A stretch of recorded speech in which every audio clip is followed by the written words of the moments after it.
Cerita misteri Kali Ipik dan Istana Demit bagian 2. Sering ada orang hilang di Gondol Wewe saat ditemukan linglung.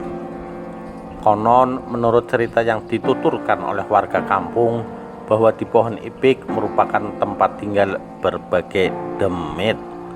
Penuturan itu mungkin juga bisa dibenarkan dengan berbagai kejadian seperti orang yang hilang saat lewat jalan yang melintasi Kali Ipik. Istilah mereka di Gondol Wewe.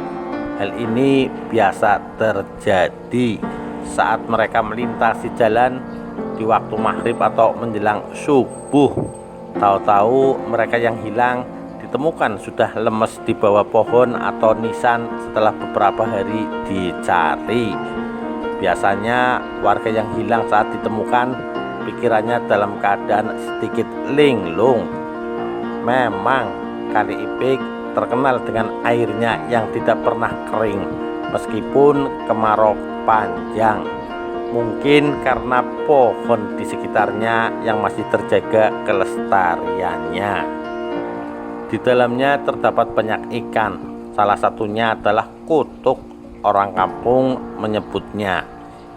Ikan-ikan itu hidup dengan bebas tanpa ada yang pernah menangkap atau sekedar mengganggunya, karena warga kampung yang mempercayai jika mereka menangkap ikan di situ maka mereka akan ketempelan. Ikan-ikan itu hidup bebas di Kali Ipik tanpa ada yang mengganggu. Setelah peristiwa sore itu, sejak sore sampai malam pembicaraan warga kampung tertuju pada kejadian suara seperti rumah terbakar. Suara itu diyakini berasal dari sekitar Kali Ipik. Cerita warga menjadi semakin kemana-mana. Mereka bercerita tentang kejadian ganjil yang pernah mereka alami saat di Kali Ipik, atau cerita yang mereka warisi dari para orang tua. Ada yang pernah melihat ikan berkedip, bahkan ada yang pernah melakukan laku prihatin dan mencoba untuk menerawang lokasi Kali Ipik. Ia menceritakan apa yang ia lihat, di mana menurut cerita yang dituturkan bahwa sepanjang Kali Ipik terdapat banyak istana yang megah. Tentu saja adalah istana para makhluk gaib, Istana Demit.